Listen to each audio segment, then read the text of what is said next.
નમસ્કાર વિદ્યાર્થી મિત્રો, તપોવન સાયન્સ એકેડમી આપનું હાર્દિક સ્વાગત કરે છે.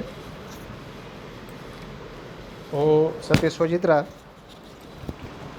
લઈને આવું છું આપના માટે ધોરણ 11નું ચેપ્ટર નંબર 6 ઉષ્માગતિશાસ્ત્ર. મિત્રો, છેલ્લા લેક્ચરની અંદર આપણે ઉષ્માગતિશાસ્ત્રના શૂન્ય નિયમ, પ્રથમ નિયમ અને તેના ગાણિતીય સ્વરૂપ વિશે ચર્ચા કરી હતી.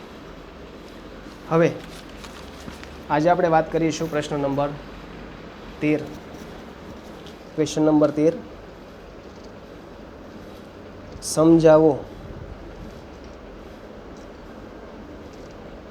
યાંત્રિક કાર્ય.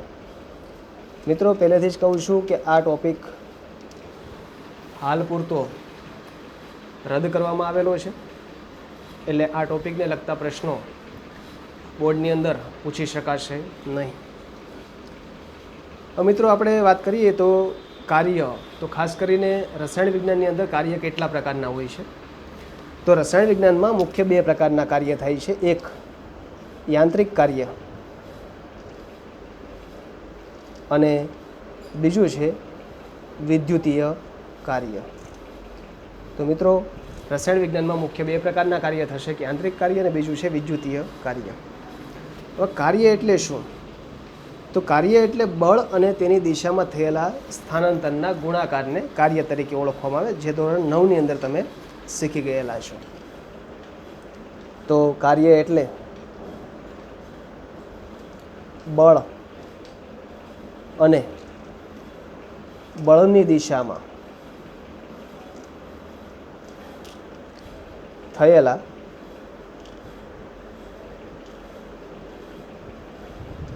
સ્થાનાંતરનો ગુણાકાર, જેને કાર્ય તરીકે ઓળખવામાં આવે છે. W એટલે કે કાર્ય, વર્ક ઇઝ ઇક્વલ ટુ બળ એટલે કે ફોર્સ, F ઇન્ટુ સ્થાનાંતર, જે આપણે લેન્થ દ્વારા માપીએ છીએ, મીટરમાં હોઈ શકે. તો W બરાબર F ઇન્ટુ L, એટલે કે વાત કરીએ એ પ્રમાણે બળ અને બળની દિશામાં થતા સ્થાનાંતરના ગુણાકારને કાર્ય તરીકે ઓળખવામાં આવે છે. યાંત્રિક કાર્યની સમજૂતી માટે દબાણ અને કદનું ઉદાહરણ લઈ શકાય. આપણે અહીંયા વાત કરીશું દબાણ અને કદનું કાર્યના ઉદાહરણ દ્વારા સમજીએ. ઉદાહરણ લઈ શકીએ. હવે દબાણ કાર્યને સમજવા માટે ધારો કે એક મોલ આદર્શ વાયુ લઈએ અને આદર્શ વાયુને ઘર્ષણ રહિત પિસ્ટન વડે એક નળાકારની અંદર ફિટ કરવામાં આવે છે. ખાસ ધ્યાનમાં રાખવાનું, આપણે શું લઈએ છીએ? આદર્શ વાયુ. આદર્શ વાયુ જે છે એને ઘર્ષણ રહિત નળાકારમાં લેવામાં આવે છે.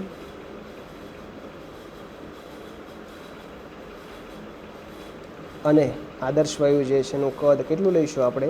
1 મોલ લેવામાં આવે છે. એટલે કે 1 મોલ આદર્શ વાયુ છે જેને ઘર્ષણ રહિત નળાકારની અંદર મૂકવામાં આવેલો છે. હવે ધારો કે આ વાયુનું કદ ઇનિશિયલી પરિસ્થિતિ, એટલે કે શરૂઆતની પરિસ્થિતિમાં VI છે અને અંદરનું દબાણ ધારો કે PI છે. આ એટલે ઇનિશિયલ, શરૂઆતની સ્થિતિ.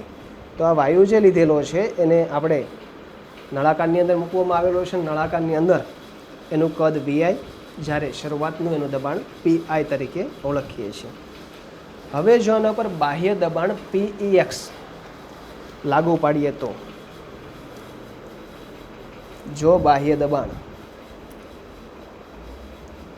PEX, EX એટલે એક્સટર્નલ ફોર્સ, આપણે એક્સટર્નલ દબાણ આપણે લાગુ પાડશું અને એક્સટર્નલ દબાણ PEX એ PI કરતાં કેવું હોવું જોઈએ? વધારે, કરતાં વધારે છે. હવે PX વધારે છે તો પિસ્ટન નળાકારના અંદરના ભાગમાં ત્યાં સુધી ખસશે જ્યાં સુધી અંદરનું દબાણ અને બાહ્ય દબાણ બંને સરખું થઈ જાય. તો પિસ્ટન નળાકારના અંદરના ભાગમાં ત્યાં સુધી ખસશે કે જ્યાં સુધી અંદરનું દબાણ અને બાહ્ય દબાણ PAX સરખું થાય અને આપણને મળશે અંતિમ કદ, જે અંતિમ કદને આપણે કહીશું VF. આપણે એક આકૃતિ દ્વારા આને સમજવા માટે હમણાં પ્રયત્ન કરીએ તો થિયરી તો ઘણી લાંબી છે અને આપણે સ્ક્રીનશોટ માટે ધ્યાનમાં રાખવાનું છે. તો મિત્રો, આપણે વાત કરીએ એ પ્રમાણે યાંત્રિક કાર્ય અને વિદ્યુતીય કાર્ય બે પ્રકારના કાર્ય છે. કાર્ય એટલે બળ અને બળની દિશામાં થતા સ્થાનાંતરના ગુણાકારને કાર્ય કહીશું. અહીંયા આપણે દબાણ અને કદ વચ્ચેના આ સંબંધનું ઉદાહરણ સમજાવી શકીશું. એક મૂળ આદર્શ વાયુને ઘર્ષણ રહિત નળાકારમાં લેવામાં આવે છે. શરૂઆતનું એનું કદ VI, શરૂઆતનું એનું દબાણ PI છે. હવે જો પિસ્ટનને બાહ્યતમ રીતે PX જેટલું દબાણ લાગુ પાડવામાં આવે તો પિસ્ટન અંદર તરફ ખસે છે. અંદર તરફ ક્યાં સુધી ખસે તો PEX અને PI એટલે કે શરૂઆતનું દબાણ અને PX બંને દબાણ સરખા થાય ત્યાં સુધી, અને ત્યારે એનું અંતિમ કદ મિત્રો આપણને મળે છે VF. બરાબર.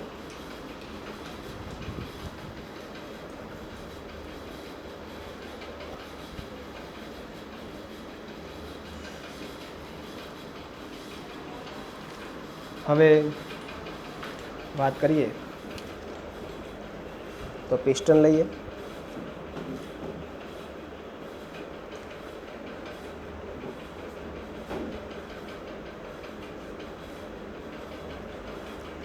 ધારો કે શરૂઆતની અંદર અહીંયા આદર્શ વાયુનો કદ PI છે,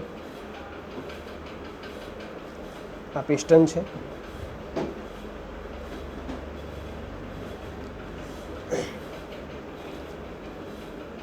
આ એનું ક્ષેત્રફળ આપણે કહીશું A અને શરૂઆતનું દબાણ આનું લઈ શકાય PI. હવે આના ઉપર ફોર્સ લાગુ પાડીએ. કોના જેટલો તો PEX જેટલું દબાણ લાગુ પાડતા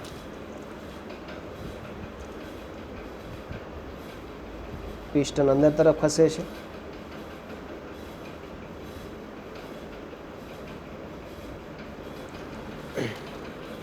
ક્ષેત્રફળ તો અહીંયા પણ આ છે.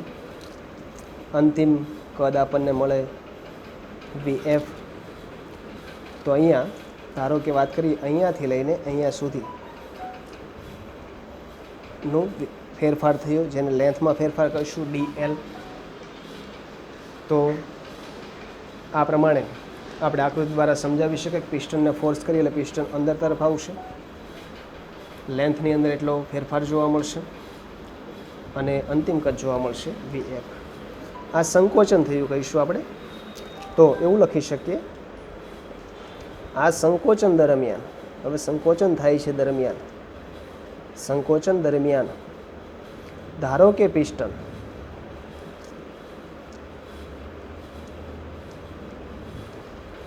L અંતર ખસે છે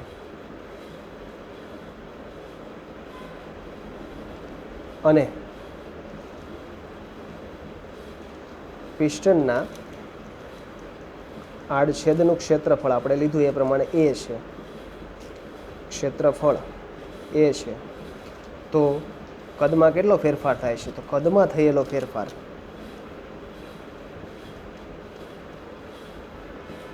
કેટલો છે DL જેટલો. DLને L × A કહી શકાય. L લંબાઈ અને A આડછેદના ક્ષેત્રફળમાં ઘટાડો થાય છે. = ΔV = ફાઇનલ કદ માઇનસ શું આવે ઇનિશિયલ VF - VI. હવે મિત્રો દબાણ બરાબર વાત કરીએ. દબાણ બરાબર બળ છેદમાં શું લખી શકાય ક્ષેત્રફળ. તો એકમ ક્ષેત્રફળ પર લાગતા બળને દબાણ તરીકે ઓળખવામાં આવે છે. આમાંથી બળને કરતાં બનાવી દઈએ આપણે, તો બળ બરાબર દબાણ ઇન્ટુ શું લખી શકાય, ક્ષેત્રફળ. માટે પિસ્ટન પર લાગતું બળ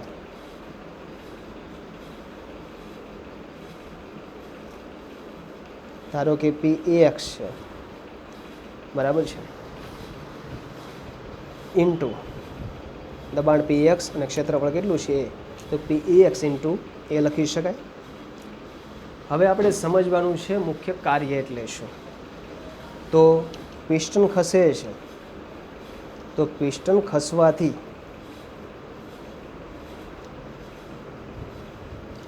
પ્રણાલી પર થયેલું કાર્ય W હોય તો, હવે W ને આપણે રજૂઆત કઈ રીતે કરી શકાય, તો W બરાબર વર્ગ બરાબર શું શીખા, તો બળ ઇન્ટુ અંતર એટલે કે સ્થાનાંતર લઈ શકાય. બળ ઇન્ટુ સ્થાનાંતર કિંમત મૂકી દઈએ,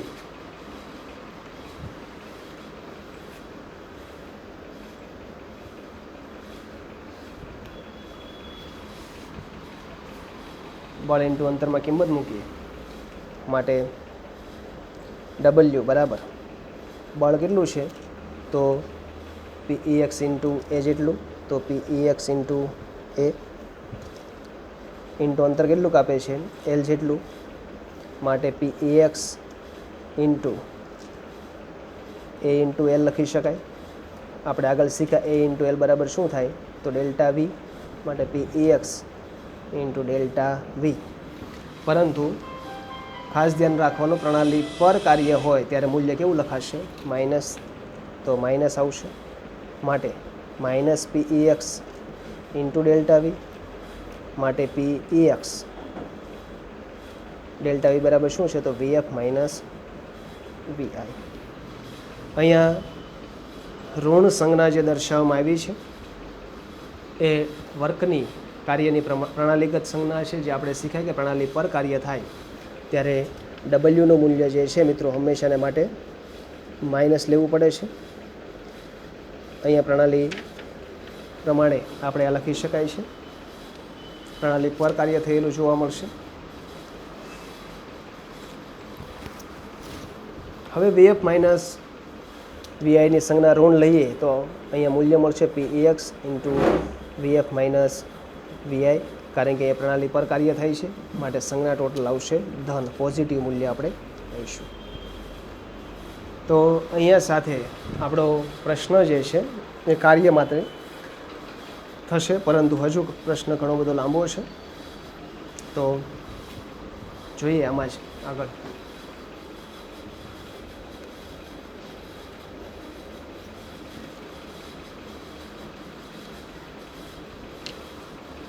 હવે શક્યતાની વાત કરીએ. બાહ્ય દબાણ જો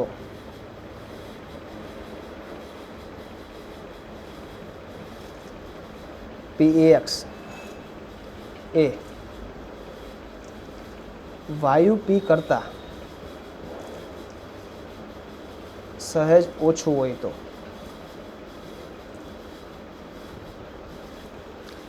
એટલે કે PAX નું મૂલ્ય P કરતાં ઓછું છે, તો અહીં વાત કરીએ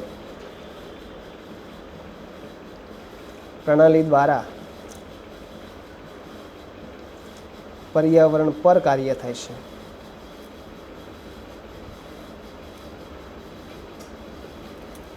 અને પ્રણાલી પર કાર્ય થાય છે પર્યાવરણ દ્વારા, તો VF is greater than VI લઈએ તો ડેલ્ટા V બરાબર કેવું મળશે આપણને, ધન મૂલ્ય મળશે. માટે W is equal to minus PEX into delta V બરાબર મૂલ્ય કેવું આવશે, નેગેટિવ મૂલ્ય આપણે જોઈ શકીશું. હવે કદમાં કોઈ ફેરફાર ના થાય તો બીજી શક્યતાની વાત કરીએ કે જો કદમાં કોઈ ફેરફાર ન થતો હોય તો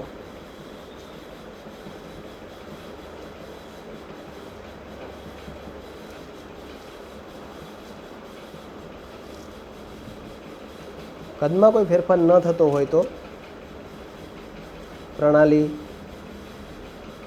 દ્વારા થયેલું કાર્ય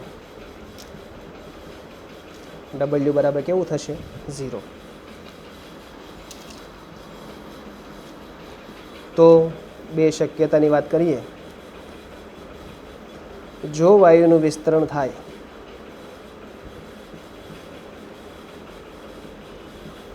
તો આપણે શીખ્યા પ્રમાણે વીએફની વેલ્યુ વીએ કરતાં વધારે થશે. વિસ્તરણ થાય તો સંકોચન નહીં, હવે એના કરતાં રિવર્સિબલ પરિસ્થિતિની વાત કરીએ કે વીએફની વેલ્યુ વધારે થઈ, વિસ્તરણ થશે તો પ્રણાલી દ્વારા કાર્ય થશે.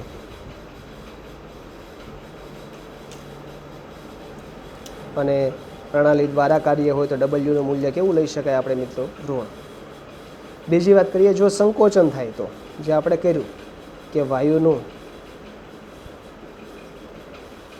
સંકોચન થાય તો સંકોચન થશે તો વીએફ કરતાં વીઆઈની વેલ્યુ વધારે થશે, પરિણામે પ્રણાલી પર કાર્ય થાય અને ડબલ્યુનું મૂલ્ય મિત્રો કેવું મળશે? પોઝિટિવ લઈ શકીશું આપણે. તો આના ઉપરથી આપણે એટલી વસ્તુ માત્ર જાણવાની છે કઈ રીતે કાર્ય કરી શકાય. એટલે કે જો આ પિસ્ટન જે હતું એ પિસ્ટન પર પ્રેશર આપવામાં આવે છે, કદ ઘટે છે અને કદ ઘટે એટલે સંકોચન કહેવાય, તો ડબલ્યુનું મૂલ્ય પોઝિટિવ. અને જો પીએક્સનું મૂલ્ય ઓછું હોય તો કદ શું થાય? વધશે. અને કદ વધે તો ડબલ્યુનું મૂલ્ય કેવું લઈશું મિત્રો? આપણે નેગેટિવ લઈશું. હજુ આ જ પ્રશ્નમાં આગળ વધીએ. ફરીથી કહું છું, આ પ્રશ્ન આધારિત કોઈ પણ પ્રશ્ન બોર્ડની અંદર પૂછાવાના નથી, એટલે એ બાબતની ખાસ નોંધ લેવાની છે. માત્ર સમજૂતી માટેનો પ્રશ્ન છે. હવે આ સંકોચન દરમિયાન દરેક તબક્કે અચળ દબાણ લેવામાં આવે તો આપણે હમણાં શીખાય એ પ્રમાણે, પરંતુ હવે દરેક તબક્કે જો દબાણ સતત બદલાતું હોય તો વાયુ પર થતું કાર્ય બધા જ તબક્કાના કુલ સરવાળા જેટલું થાય છે. ધારો કે ગ્રાફ લઈએ.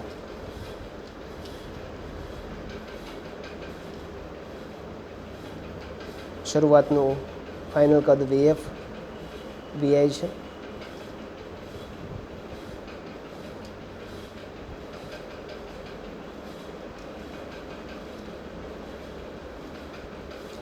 દબાણ લાગુ પાડીએ છીએ દરેક તબક્કે જુદું જુદું.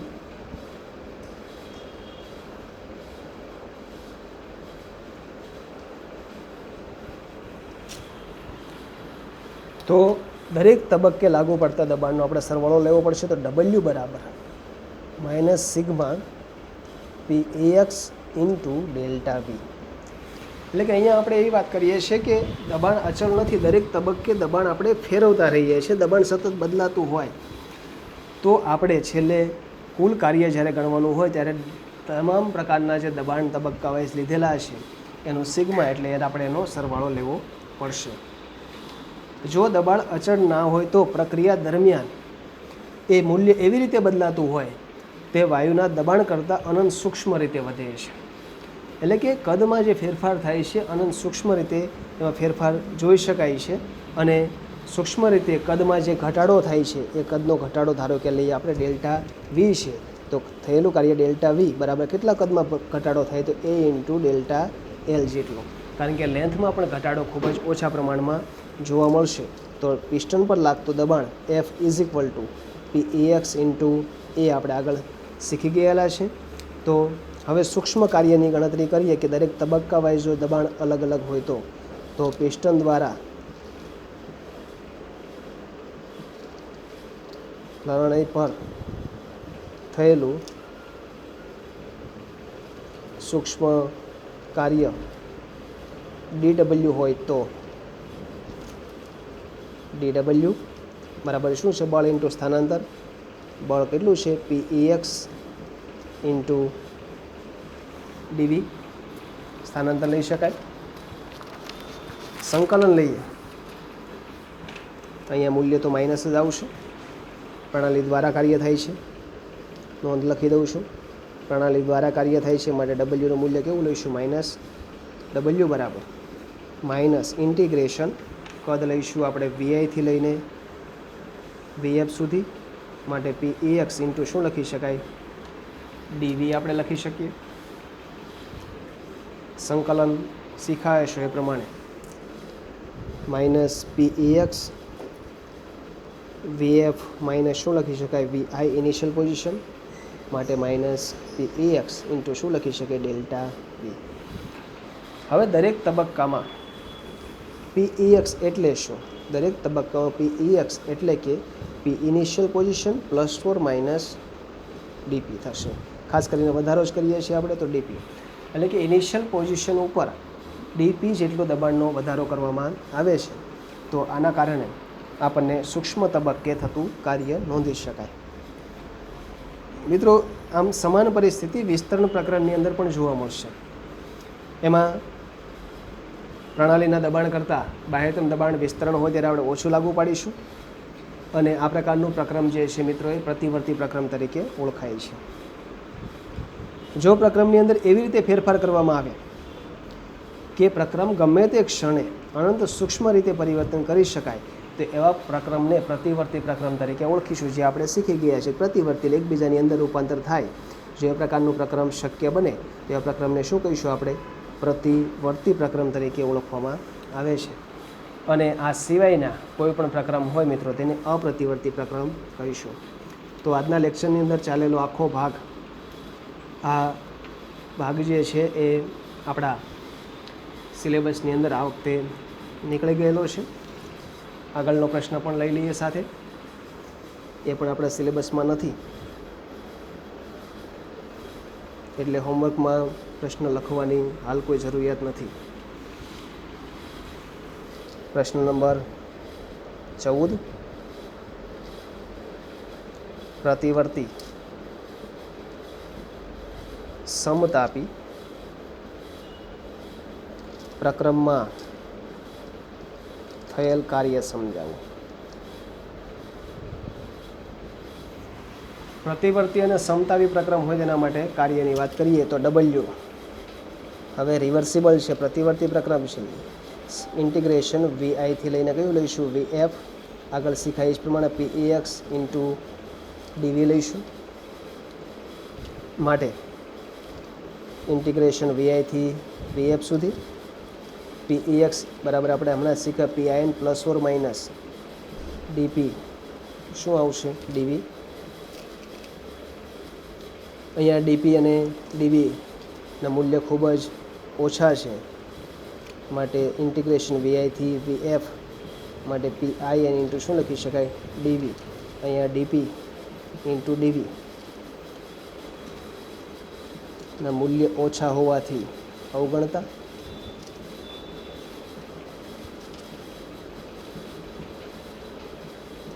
મૂલ્યને આપણે અવગણી દઈએ.